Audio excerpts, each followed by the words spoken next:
So yesterday I did a podcast about Joe Biden's speech about the economy where he said it's robust.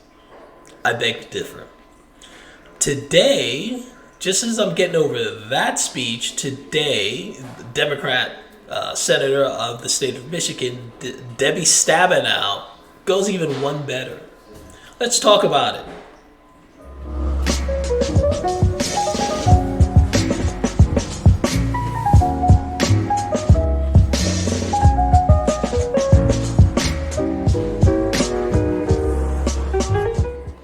Hello everyone, this is Keith, and welcome to the Ghetto Sapien channel, your home of inner city intelligence. So today, we have Debbie Stabenow, who wins the Callis Marie Antoinette Statement of the Year. It looks like she's going to pull that prize down. And what am I talking about? Here we go. Let's hear. Well, good morning, Madam Secretary. We're so glad to have you with us. I do have to say, just on the issue of gas prices, after waiting for a long time to have enough chips in this country to finally get my electric vehicle, I got it and drove it from Michigan to here this last weekend and went by every single gas station, and didn't matter how high it was. And so I'm looking forward to the opportunity for us to move to vehicles that aren't going to be dependent on the whims of the oil companies and the international market. That's gold, Jerry. Gold! That last part was the Republican Oppo research, just really appreciating the fact that Debbie Stabenow really just stepped in it. The funny thing was, well, there's a couple of funny things. First of all, there was no need for that statement. They were doing a little hearing on Joe Biden's budget, which is sad and funny all to itself. But for her to add that was an unforced error. And usually those are the funniest ones and the most detrimental to one's career.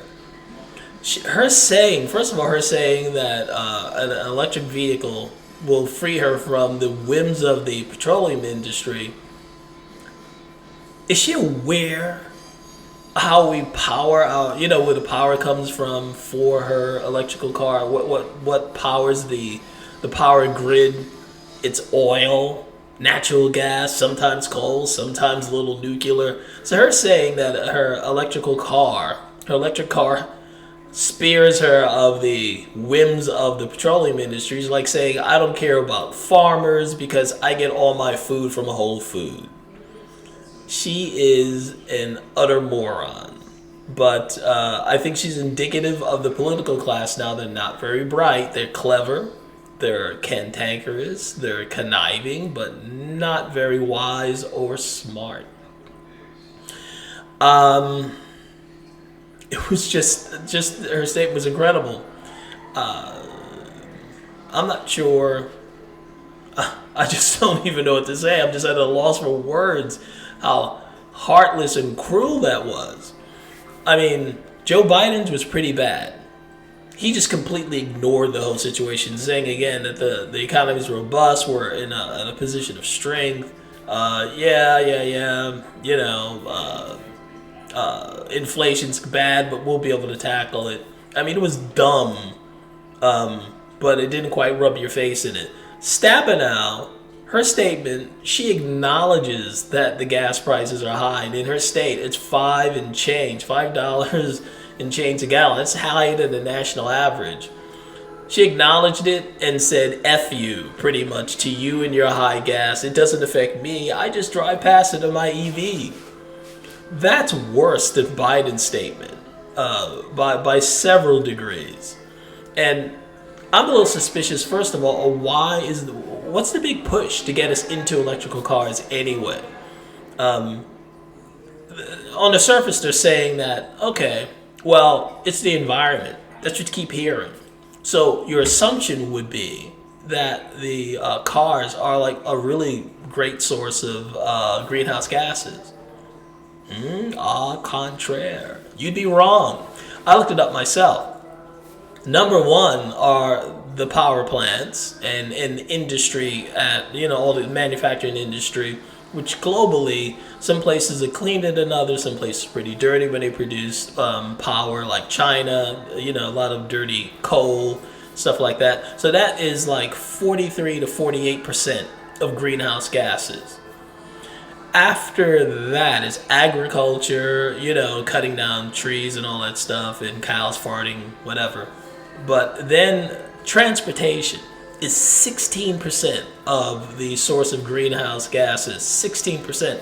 And when I mean transportation, I'm not just talking about cars. I'm talking about trains, planes, automobiles. I like that movie. Trains, planes, automobiles, ships. Everything to do with transportation is only 16% of the global greenhouse gases.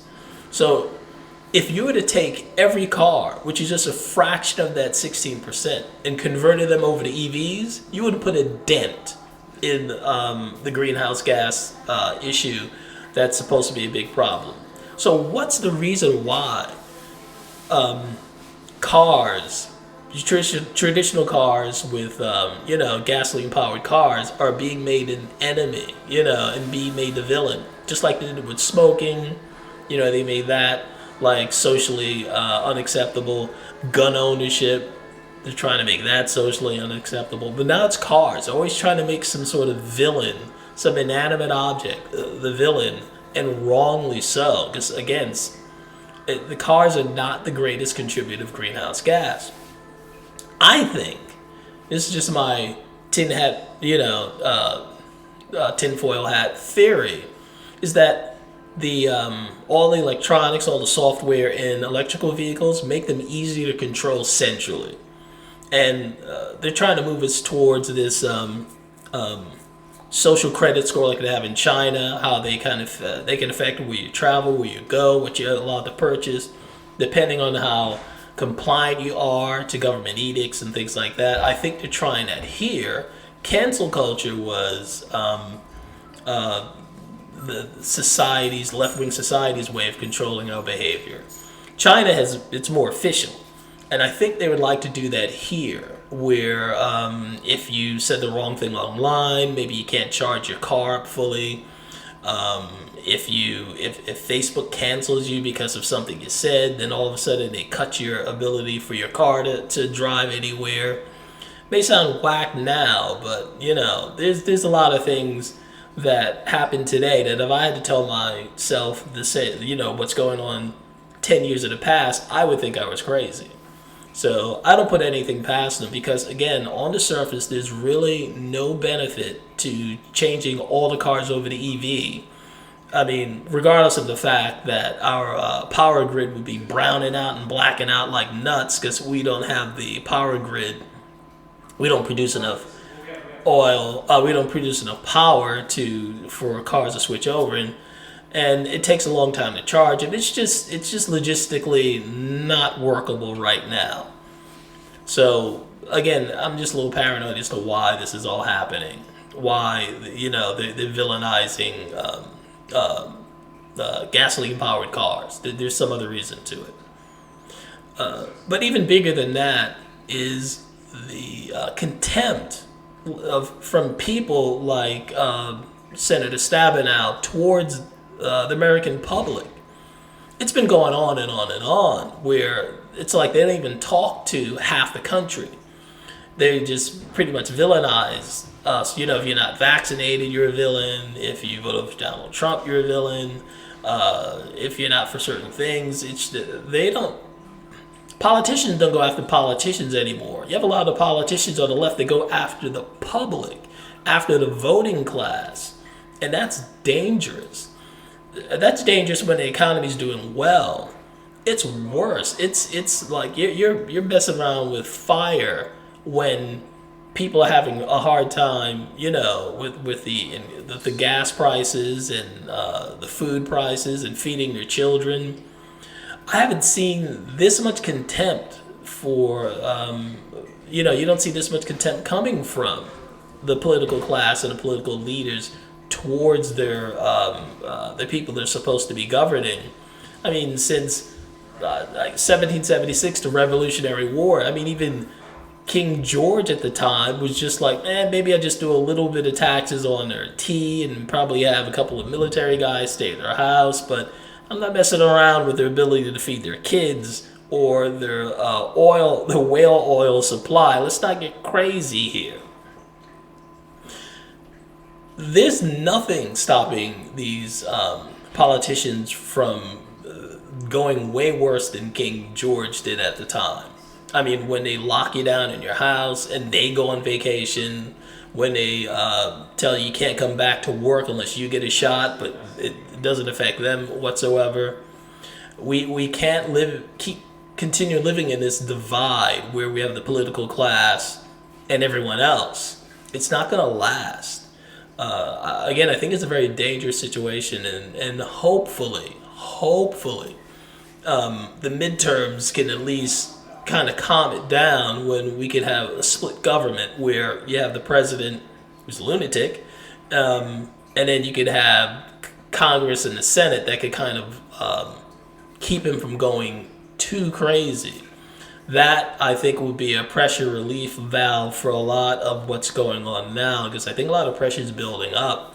A lot of people are very worried and upset, and this is just a really bad situation for the country right now. But like I said, I'm holding out hope that 2022, even if Republicans don't do anything, which is kind of usual, at least they could stop the progression, and maybe we get some better Republicans in even next time. They could actually start pushing aggressively back, say like DeSantis in Florida, where he's not just a reactionary. He takes action and doesn't care about what the New York Times has to say. Anyway, that's my opinion on this subject. What's yours? Comment, like, share, and subscribe.